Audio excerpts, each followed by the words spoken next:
Hello friends, poppy lifestyle ব্লগে তোমাদের সবাইকে স্বাগত জানাই। আজ চলে এসেছি নতুন আরেকটি ভিডিও নিয়ে। আজ কিন্তু মহাশিবরাত্রি। তো আমার বাড়িতেই যে ভোলানাথ রয়েছে, আমি সেখানেই পুজো করেছি। তো সেই ভিডিওটি আমি তোমাদের সাথে শেয়ার করব। তার জন্য দেখো, প্রথমেই আমি আকন্দ ফুল নিয়ে নিয়েছি। আর এই আকন্দ ফুলগুলোকে আমি একটা একটা করে ছাড়িয়ে সুন্দরভাবে মালা গেঁথে নিয়েছি। তো বন্ধুরা, তোমরা নিশ্চয়ই জানো ভোলানাথ শিবের আকন্দ ফুল খুবই একটি প্রিয় ফুল। তো কাল আমি কলেজে যাওয়ার সময়ই ফুলগুলোকে নিয়ে এসেছিলাম আজকের জন্য মালা গাঁথার জন্য। তো তোমরা কারা আমার মতো বাড়িতে পুজো করছো অবশ্যই আমাকে কমেন্টে জানাতে ভুলো না কিন্তু। তো চলো বন্ধুরা, ভিডিওটি শেষ পর্যন্ত দেখো। মালা গাঁথার পর আমি আলতা পরে নিয়েছি। যেহেতু আমি বাড়ির বউ, তার জন্য আলতাটি আমার মা পরতে বললো। তো আমি ছাড়াও, মানে বাড়ির বউ ছাড়াও আজকের দিনে কিন্তু মেয়েরাও আলতা পরবে, যেহেতু আজকে ভোলানাথ শিবের পুজো। আলতা পরলে সবাইকে কিন্তু খুবই সুন্দর লাগে পা দুটি দেখতে। আমি আলতা পরতে পারি না, তবু এক হাতে ভিডিও করছি, এক হাতে আলতা পরছি। প্রথমেই আলতাটা পরা আমার বাঁকা হয়ে গিয়েছে, তবু দেখো আলতা পরলে পা দুটো কত সুন্দর লাগে। তারপরে চলে আসলাম ঠাকুর ঘরে। ঠাকুর ঘরে এসে দেখি মা কিন্তু আগে থেকে সব কিছু রেডি করে রেখেছিল, যেহেতু আমার পুজো করতে একটু লেট হয়। তারপরে আমি ঠাকুর ঘরটি আমার মতো করে সাজিয়ে নেব।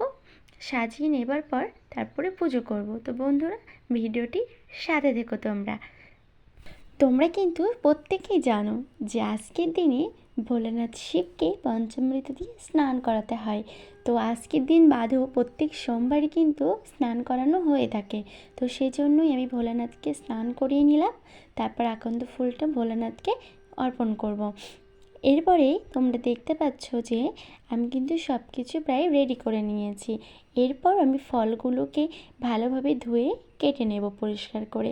এখানে অনেক রকমই ফল আনা হয়েছে বাজার থেকে, বাবাই এনেছে।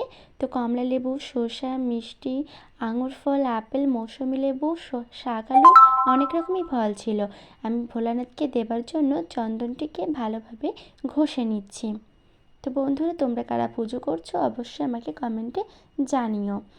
তো তারপরে দেখো, আমি প্রত্যেকটি থালায় ভালোভাবে প্রসাদগুলোকে দিয়ে দিয়েছি। এরপর কিন্তু আমি পুজো করব।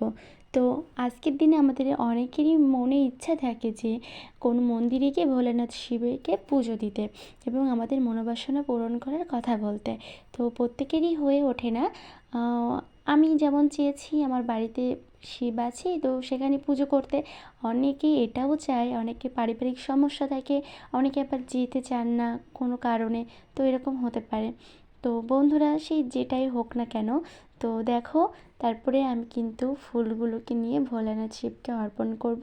তো এখানে কিন্তু মন্ত্র আছে, যেগুলোকে জপ করে তারপরে পুষ্পাঞ্জলি দিতে হয়, দুধ গঙ্গা জল অর্পণ করতে হয়, স্নান করাতে হয়। তো সেইগুলো আমি করে নিয়েছি।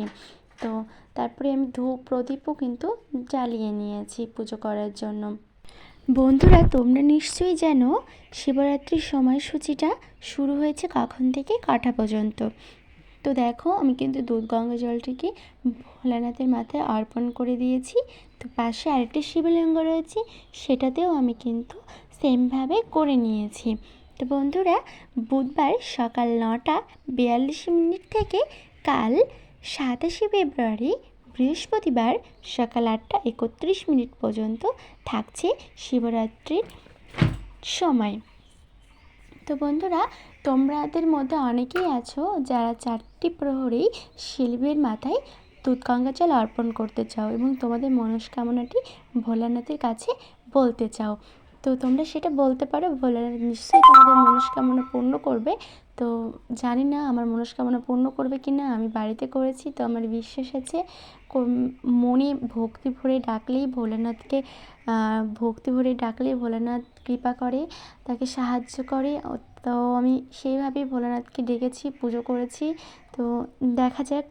তো তারপরে আমি কিন্তু ধূপটা জ্বালিয়ে, প্রদীপটা জ্বালিয়ে ভোলানাথের কাছে পুজোটা সম্পূর্ণ করছি। বন্ধুরা, আমার কিন্তু পুজো কমপ্লিট হয়ে গিয়েছে।